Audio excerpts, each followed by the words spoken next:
Mr. Stewart. Okay. I feel like it was just here.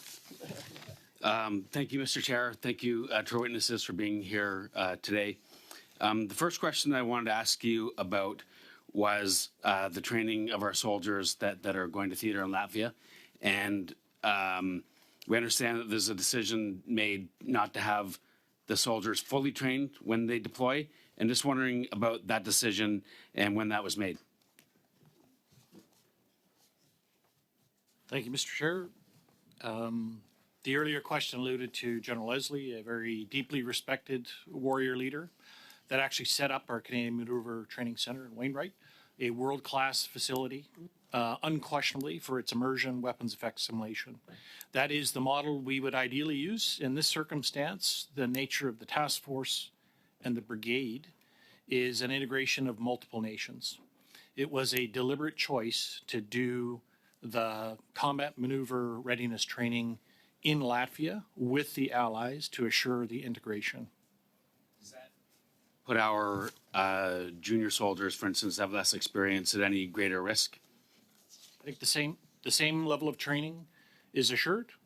In fact, the brigade was validated last weekend and got allotted from the Secretary General, from many CHODs, about the integration of Canada, the mindset and the complexity. And the added advantage is it was done in the face of Russia, so we gained the deterrence effect of doing it there. How long would you estimate that training takes once soldiers arrive in Latvia? I don't have a clean, you deserve a clear answer, Chair. I don't have. I would imagine it's also ongoing every day. There's something additional and you're never done. I see the question. Yeah, so there's individual training to prepare individuals, there's collective training by groups, and then there's continuation training. When we deploy people to places like Latvia or elsewhere, it's a continuous maintenance of a level of readiness. Are there any other NATO nations that send their troops into theater in the same manner? In fact, Italy and I think it's France do the same thing in Romania. But for their combat readiness evaluation, they do it by computer-assisted exercise. Canada is leading the way and was recognized last week for actually doing close combat maneuver under a division construct, showing other allies how it can be done. We have our folks permanently there.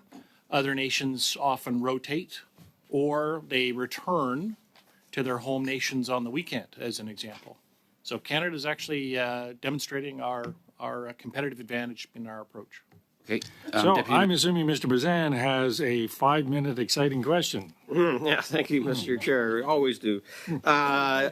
General Kelsey, so just taking your numbers on authorized strength, reserve and regs combined is about 101,500. Current strength is sitting at just over 87,000 and change. So the total shortfall is 14,400. Thereabouts, which is down from the 15,500 we were roughly a year ago. Is that correct? Public math, Mr. Chair, is never my strength, but I'll agree because those are the numbers that I used. Now, in the past, when we've had General Ayer here, he did also mention that at one point we had 10,000 troops who were undertrained and undeployable. Do you know, out of the current strength of 87,000, how many would be undertrained and undeployable because they haven't been able to go through the proper schools for the trades that they've selected?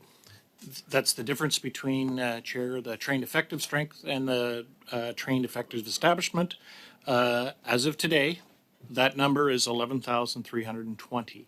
These are people in the training pipeline, people that could be on maternity or paternity leave or have medical conditions that don't allow them to work. That's regular force.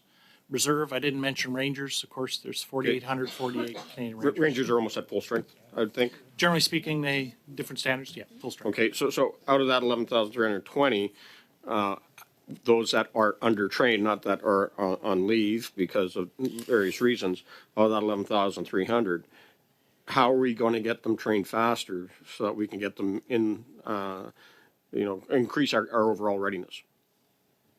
That is the key question, Chair.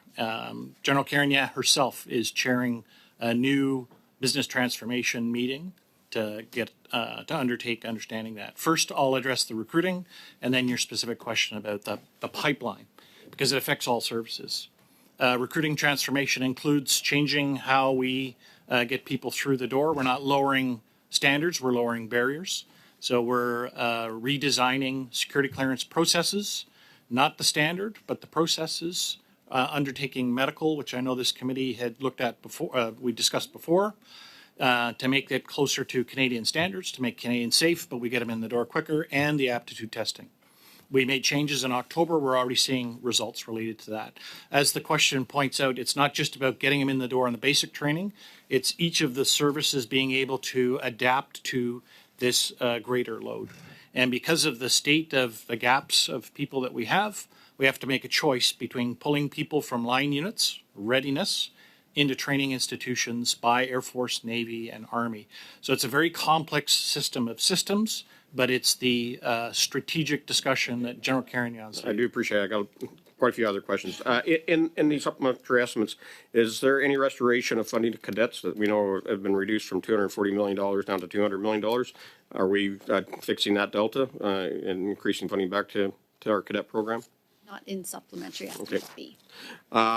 How about, I understand that talking to industry, that the Innovation Solutions Canada program has failed to follow up in confirming contracts with companies that are doing drone testing, doing targets, making pyrotechnics for training our troops, as well as our allies. Are those programs going to be, I'm awake, are those going to be restored so that Canadian industry can have the confidence that they can follow through on development of new technology to help our training? For the question, I'd need to know a bit more details about which companies exactly you're talking about. And as you may know, this is a shared program between multiple government departments, so it also might not be us. I will say we have not found it to be a very satisfactory program either. We share some of the concerns of businesses as well, and it is very much a developmental innovation kind of program, as opposed to, I think, what's really needed by industry, and we can address in the defense industrial strategy, something more about how do you get this to market? Okay, so next question is, in the supplementary estimates, are there dollars to start investing in upgrading our wings to deal with the security challenges around receiving F-35s and P-8s, which we will start getting in 2026? In the supplementary estimate, there is 561 million for the P8. Does that fix the infrastructure, the cybersecurity, the physical security that we need our wings to receive the P8s? So If that's just going into the airframe, that doesn't help us with the security challenges that we have on the ground to receive the aircraft. So bringing the P8 within the Canadian Armed Forces there is a requirement to address the whole capability, which includes infrastructure, training. So it goes against equipment, infrastructure, training.